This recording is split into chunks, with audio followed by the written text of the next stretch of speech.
Hello, this is Angelo Stralopa, CEO of Positivity Coaching, and you're listening to my podcast.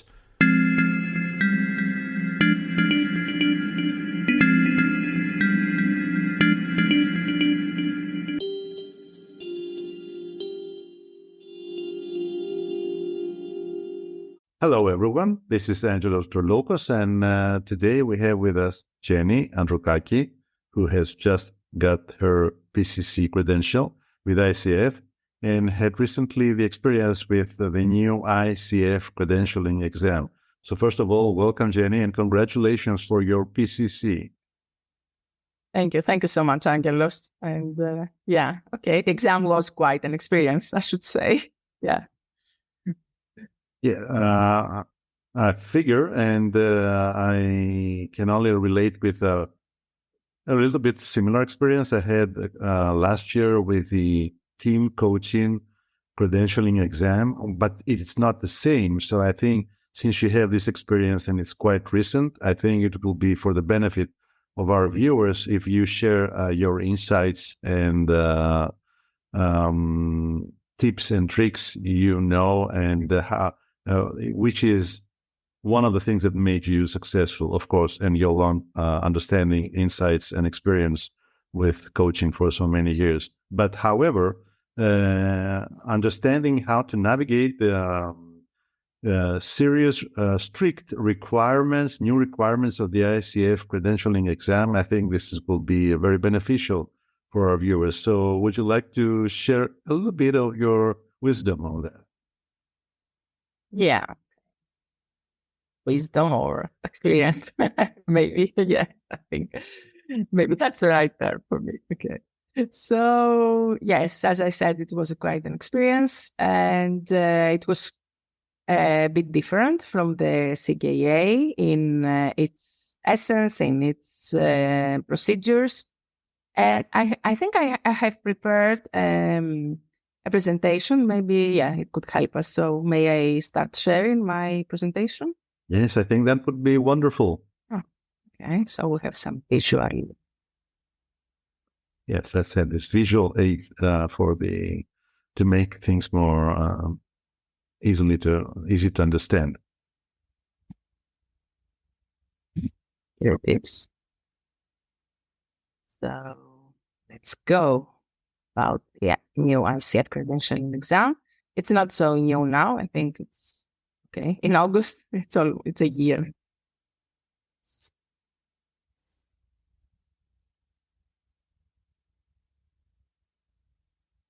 Okay, let's start on how do we get there, when we have the chance to pass the exam. Okay, I will be short in that. Of course, we have to complete our ICF accredited training hours. Either this is portfolio or ACST age hours or level 1, level 2, or ACTP.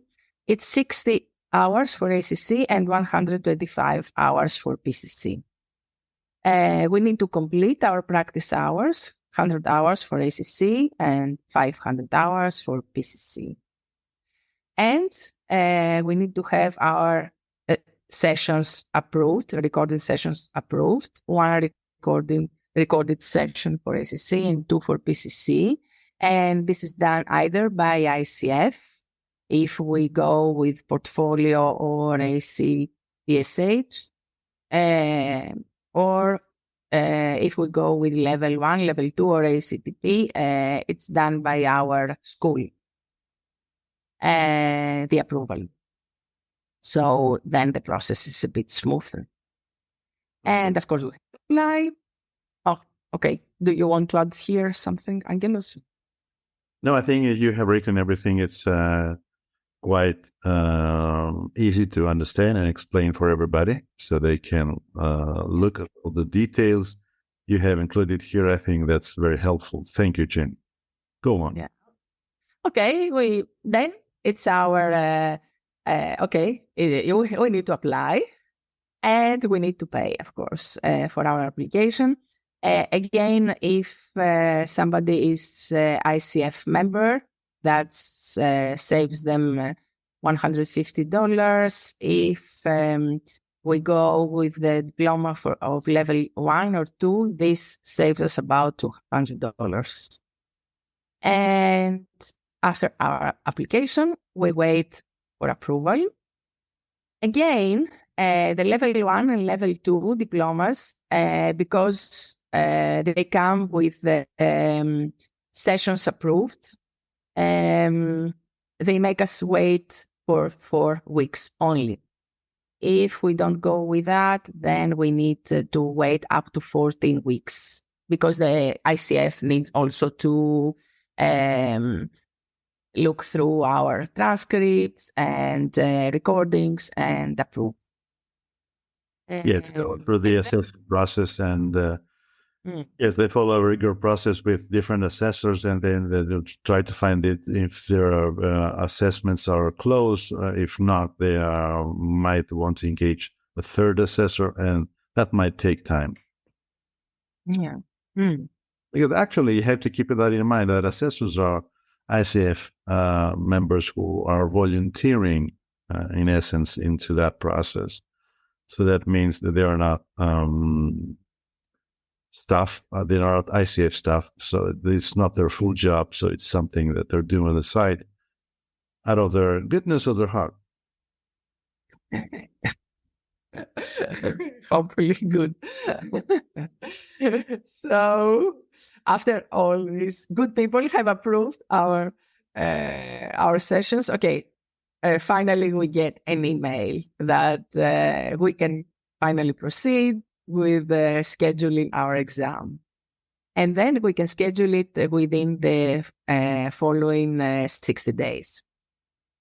Once we schedule it, we get an appointment confirmation and guidelines, which are really important, and we should read them carefully because they give us a lot of hints for going further. Yes, I think this is one of the main things that have changed, the guidelines and what you need to do. Would you like to tell us more? I think that you have prepared more on that. Yeah, okay, I will tell you more. Yes. Okay, first, before I tell you all the practical guidelines, I think I have here, okay, what we need to really prepare for the exam. And, okay, we need to study the coaching competencies of ICF, the ICF Code of Ethics, pay attention to the interpretive statements and the frequently asked questions. Okay, the values of ICF, the coaching definition of ICF. Of course, all this we know already if we are at that point because we have been trained in this, but we can review them. It can be useful. And of course, have a look at the 8 indicative scenarios with their answers, which is provided by ICF on the ICF website, because they give us a good view of what we need to expect in the real exam. And of course, we should use our knowledge and experience and our learnings from our discussions with our mentor coach or our supervisor. Well, this is so useful for the preparation. And let's go up. And let's go to the technical issues, which are a bit important here because they have changed a little bit from the CKA. And there is an upgraded security system which actually ensures the reliability of our accreditation. It's quite important. And we will talk a little bit more about it. By the way, we need also to know that the examination lasts 3 hours for the English speakers, and the non-English speakers have 1 additional hour of examination as an accommodation. So in total, 4 hours. We need to know that there's only 1 5-minute break in the middle of the exam. So you better prepare that there will be only a 5-minute break. So to do what you need to do, whatever it is that you need to do in order to be able to go through that process. I think, Jenny, the most important thing, the little bit unsettling thing here in that process is for a lot of people, for a lot of colleagues that are going through this new ICF credentialing exam, are the technical issues and the requirements, which are sometimes feel a little bit awkward. You made a good point that it's an upgraded security system that's been designed to ensure the reliability of the accreditation. So it's good to keep that in mind on the one hand, but on the other hand, I think you should be prepared for a process that's very rigorous, might make you feel uncomfortable because you will be constantly monitored. But I think you will share all these things, information and tips with our audience. So don't let me interrupt you. Please go on. Okay. If we pass the exam in an exam center, okay, this is more straightforward because we don't have to worry so much about the security measures. The exam center takes care of them. And so all our personal belongings go in a locker.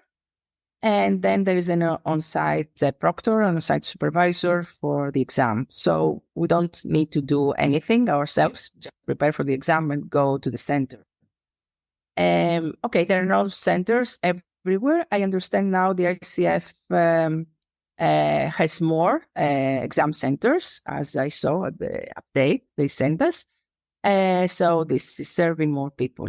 But if you go for passing the exam remotely, then you have to take care of the technical issues. So there you have to understand that there will be an online proctor that who is watching you through your camera. They will ask you to have your camera on through the whole exam, so they can watch you, and you need to stay on your desk. And before starting, you need to clean your desk, you need to clean your room.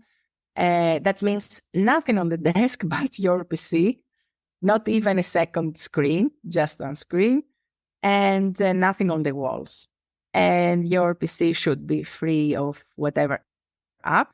And of course, there are some instructions again on the system test that you can pass. And first, you if you want, you pass it before the exam, before you go into the checking in. So that helps you.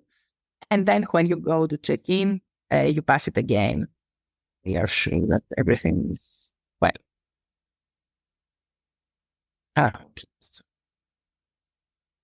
So before beginning the test, you go into the check-in. And this is 30 minutes before the scheduled appointment. All this is on the guidelines they send you with a mail. Don't worry, you have to remember everything. Just to remind what you need to go through. So yes, there is a system test. As I said, they suggest that you do it also before the check-in. But when you go to check-in, there's a system test of your computer. There is the confirmation of your identity, of the identity of the examinee. And that means that you need to take a picture of your passport or your ID and a selfie and some pictures around the office. And then, we send everything through an application. They send us on our mobile. And then they approve, or they tell you to make some corrections if that's about the room. And about us personally, I think through artificial intelligence, they check if we are the same person that appears on the ID card. So it sounds like you're going through the similar process, like you're starting a new account on e-banking with a new electronic bank or some sort of thing. All these technologies and so the selfie. Yeah, it is uncomfortable, as you said, but once you think more about it, it's essential some way. Yeah, you know that. Yeah, I agree. It's essential. It's not very strange to the things that we do. I mean, everybody knows what a selfie is, and probably we have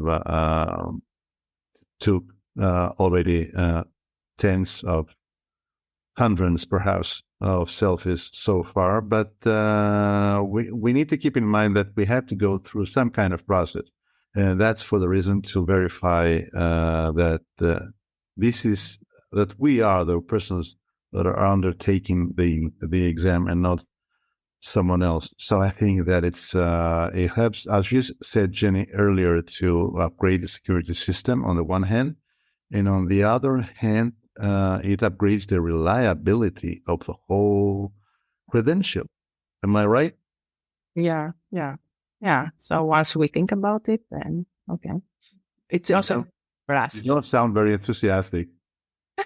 Okay, I was not. It was uncomfortable, and then I had to be very patient also with the instructions. They told, okay, clean your desk, but it's clean. Okay, there was a landline phone on it. Oh, no, take it off, take it away.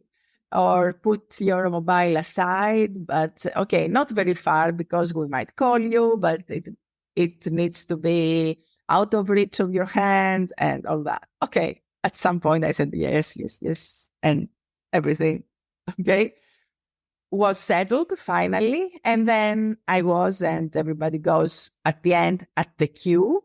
Yes, we wait at the small queue to start. It can be a bit bigger or a bit smaller. Okay, I didn't have to wait so much about that, maybe 5 minutes or so. And here, I think we have to keep in mind, don't worry if you see that the time has passed and you should have already started with your exam according to the schedule. Once you are at the queue, don't worry. You just go in, and when you go in, then your 3 or 4 hours start. So don't worry about that. And then we start. So what is the exam? Okay, let's go to the exam itself. Okay, the exam consists of 81 scenarios with 4 options. We need to choose the best and the worst answer, and fortunately they count separately. So that means that if you miss one, the other one counts. So that's good. And usually there are 2 good and 2 bad answers. So you have to choose between the 2 good and you have to choose the best, and between the 2 bad, the worst. But pay attention. It's not always the case. There might be some questions that there will be 3 good and 1 bad. So, okay, just pay attention. That rule doesn't apply always. There are exceptions.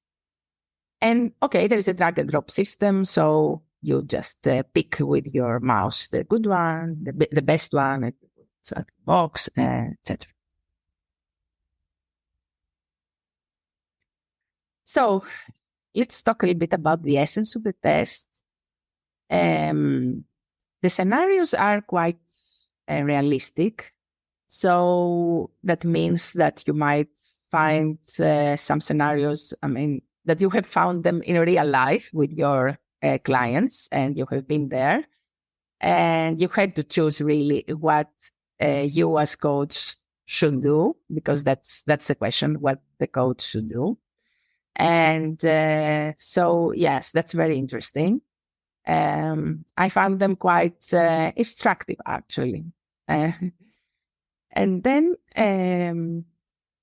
they usually examine just one coaching competence or one code of ethics rule. There's no order there. They try to be a little bit fair in what comes to coaching competencies. So much percentage for this coaching competence, so much for that, so much for that. I think you shouldn't worry so much about this, okay? ICF worries about that. So we are examining all coaching competencies equally somehow.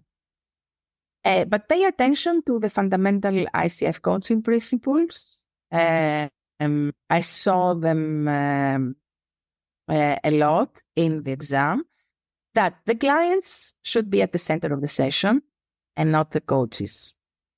The clients choose what they want in the session. There must be transparency, part of the coaches, mainly in matters of ethics and values, and no directive questions, just curiosity. And actually, we invite the customers to choose. We don't recommend solutions.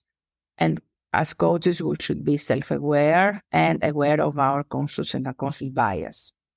It's self-evident somehow, but it's quite essential to remember, I think, also when you pass the exam.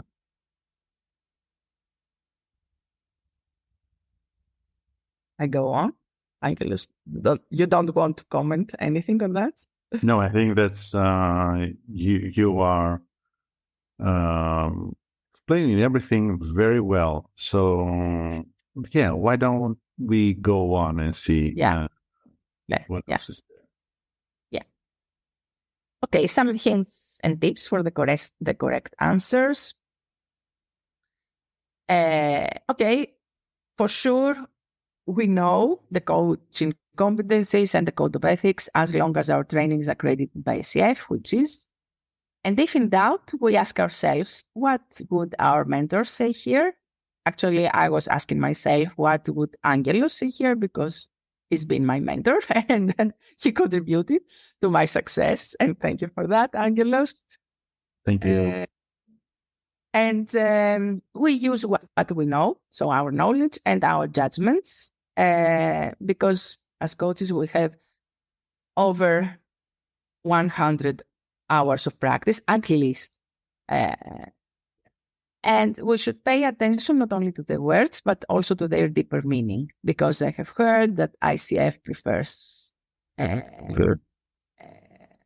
words like invite or ask.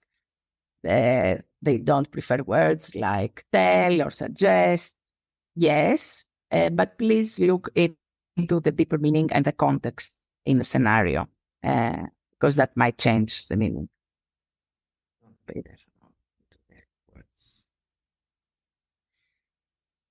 And here, okay, I got 2 indicative scenarios from the ICF website, and maybe we can see a little bit through that with Angelus and see what is the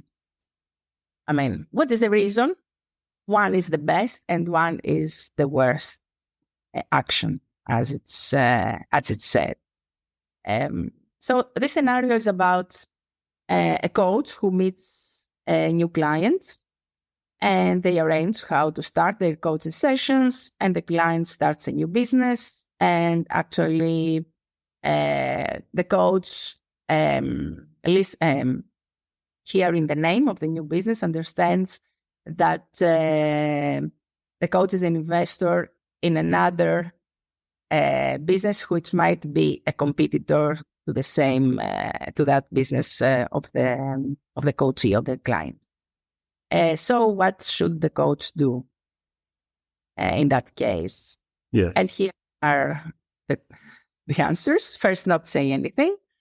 And of course, you can read through. Or share that the business name sounds familiar, and make a note to see if it's really a competitor business. Share their role as investors in the competitor business only if the potential clients follows up to pursue coaching. And finally, share openly their role as an investor in a competing business and acknowledge that there is the possibility of a conflict of interest with the client. Red is the worst and green is the best. And okay, initially I can say that, okay, the green is the most open answer, the most transparent answer. And so the coach is completely transparent to the client decides what to do. If we don't say anything, of course, we hide this information from the client. The other answers are somewhere in between, that we are not completely honest. We are a bit honest, if that exists. But actually, there is no clear transparency somewhere here. So what do you say, your Angelos? I think this is, it's good to keep in mind that this scenario is related to the code of ethics, and in particular, the section about the conflict of interest. And as you know, we should always be transparent with conflict of interest. So the green one, the last one, is the best action because you are sharing your role and the possibility of a conflict of interest so that the client, the potential client, can make an informed notice. So this is always good to be open, as you said, Jenny.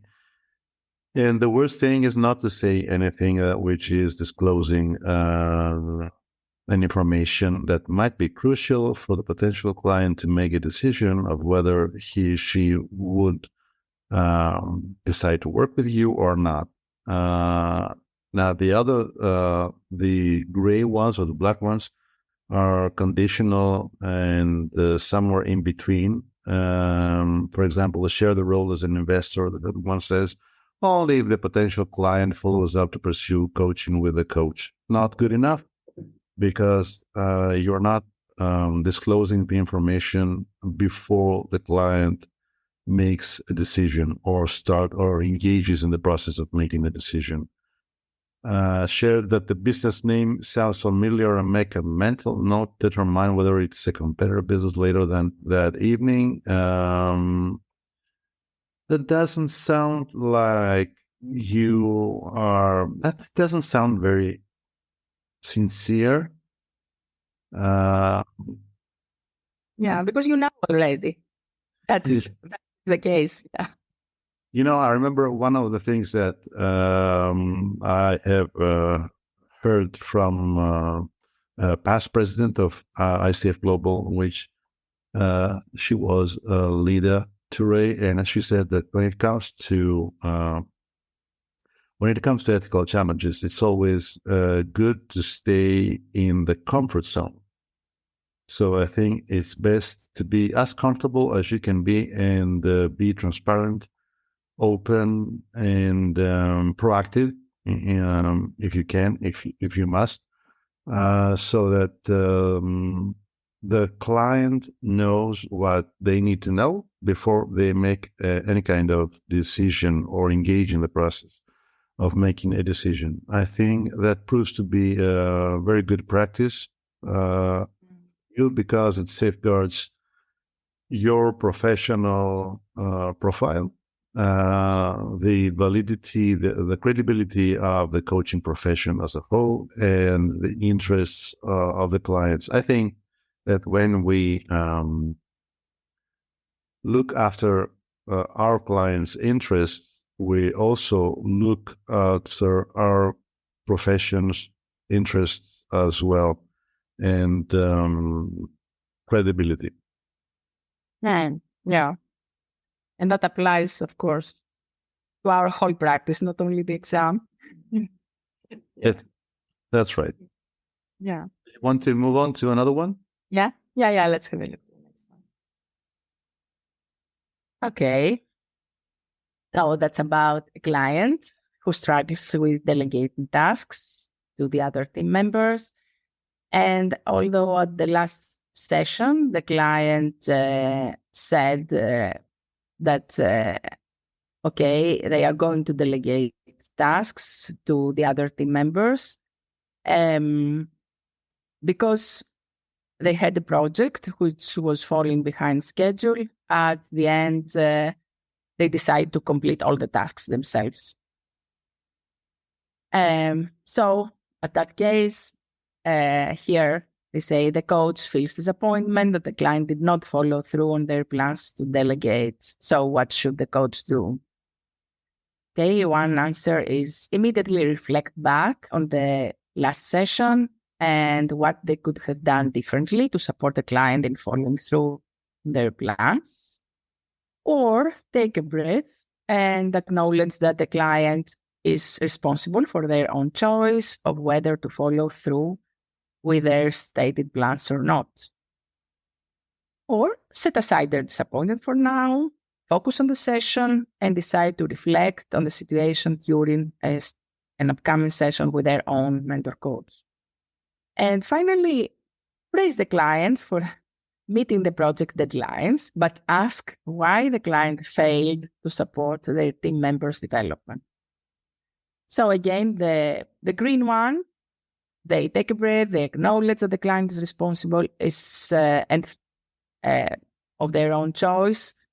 That's the best answer. And the last one, that the coach still praises the client for meeting the project deadlines, but asks why the client failed to support their team members' development. That's the worst. I think, as a first view, yes, the green one actually gives to the client the power, and the coach understands that the client is responsible for their decisions, while the last one actually treats the client a little bit like child, and there are words like fail to support.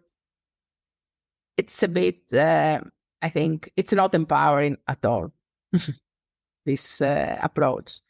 But still, Angelos, okay? Well, thank you very much. I think you have made some very valid points there. And I'd like to further comment on the not good answers, the black ones, because I think this is very indicative of the scenarios that you will face with during the ICF credentialing exam.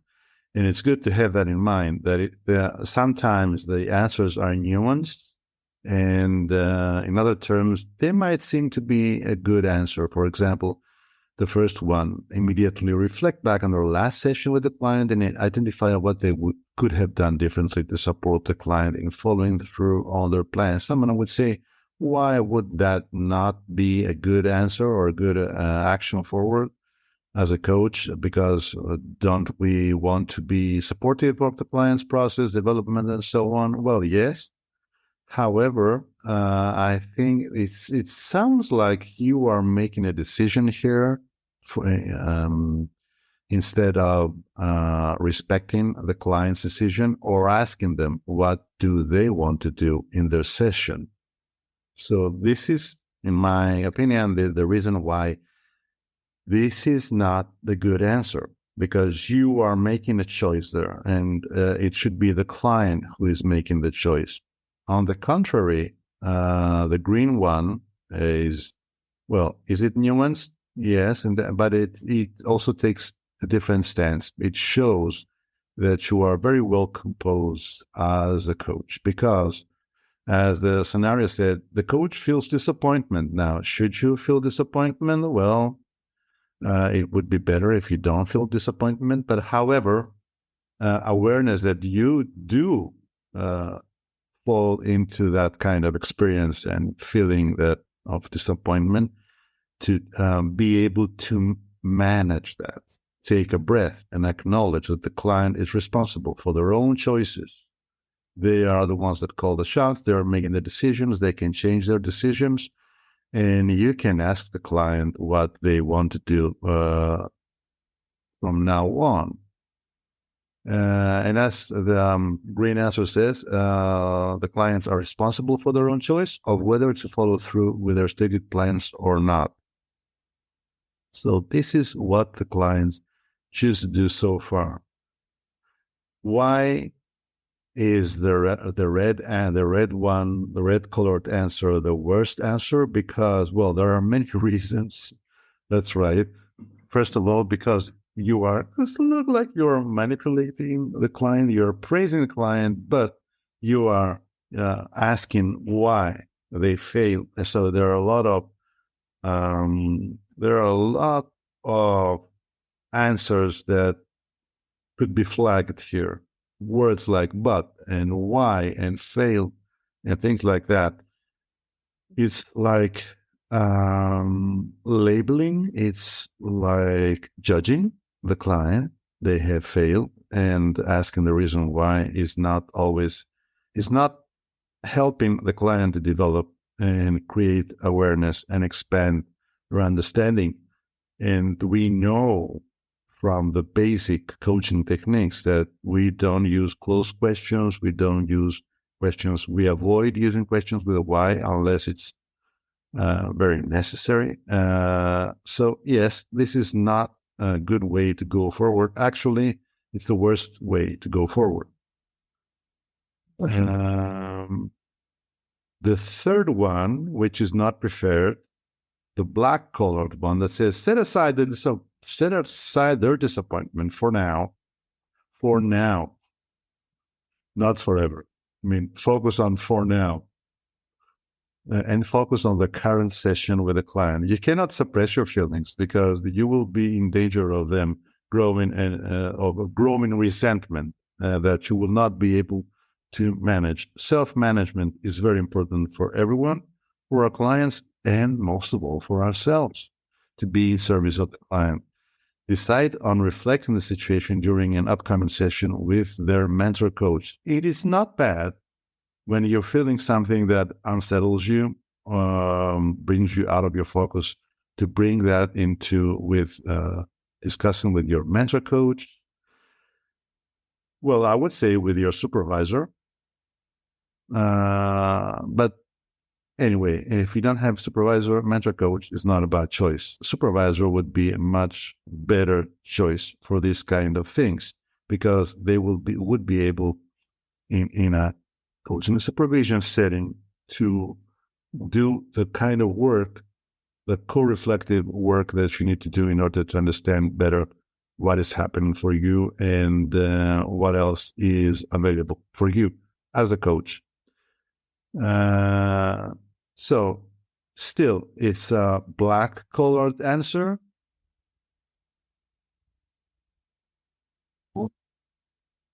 No. Why? I would say because you don't know what to do. You look like you are lost. To use a quote from Paul Bowles. So, are you lost? It seems like you are lost there. Something is being thrown at you that you cannot handle, and you decided that you will focus on that later with someone else, your mentor coach, or could be your coaching supervisor. But it doesn't seem that you know exactly what to do with the situation at hand. So it's not a good choice. It's not a...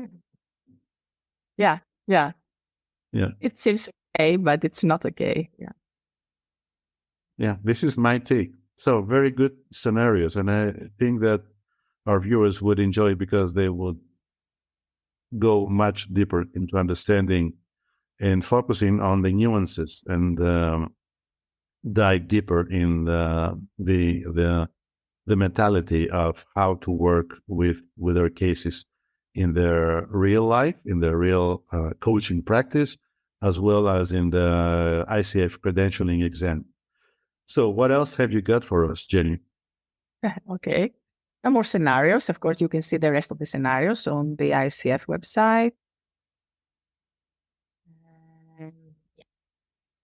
Okay, let's go to some hints and tips before we go into passing the exam. So we need to arrange a day and time that is convenient for us, okay? And then if we prefer an online exam and our network is not perfect, it's better to choose a daytime when the network is not so loaded. So I know people who pass the exam on the weekend or pass the exam late at night. Okay, when the network is not good, maybe that's a nice choice. But it's up to you, of course.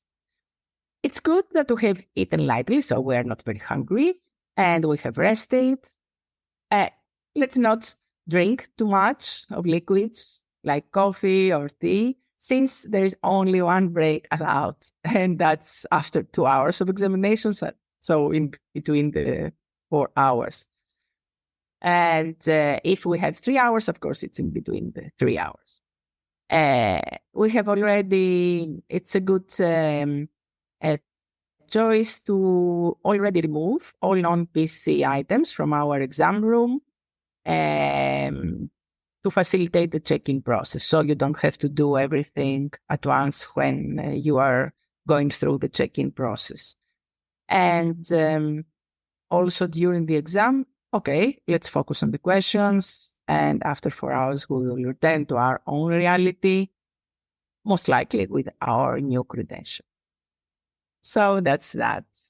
That's the experience. So success to everyone. And don't forget to celebrate. Okay. Celebration is important. It's part of the learning process. Yeah. I think that's great. And thank you very much, Jenny. And I think people will be able to learn more and by visiting our website, positivityglobal.org, and or going to the YouTube channel as well. Thank you very much. And we wish everyone great success. And remember that you will be going through a little bit of the awkwardness of the online proctor or the on-site proctor. But however, you will make sure that you will be able to focus exclusively on the job at hand, on the one hand, and this is a very credible examination process that solidifies the credibility of our coaching profession in general. And that was a very good point that you made there, Jenny. Thank you very much. Yeah. Okay. So we need to be comfortable to be uncomfortable once more and understand why. Yeah. Why is that? The reason behind it. Yeah. Thank you, Angelos, for giving me this opportunity to share my experience here. Thanks so much. Thank you very much, Jenny, and hope to have the opportunity to make another video if the situation arises. So see you on the next one. Okay. See you on the next one.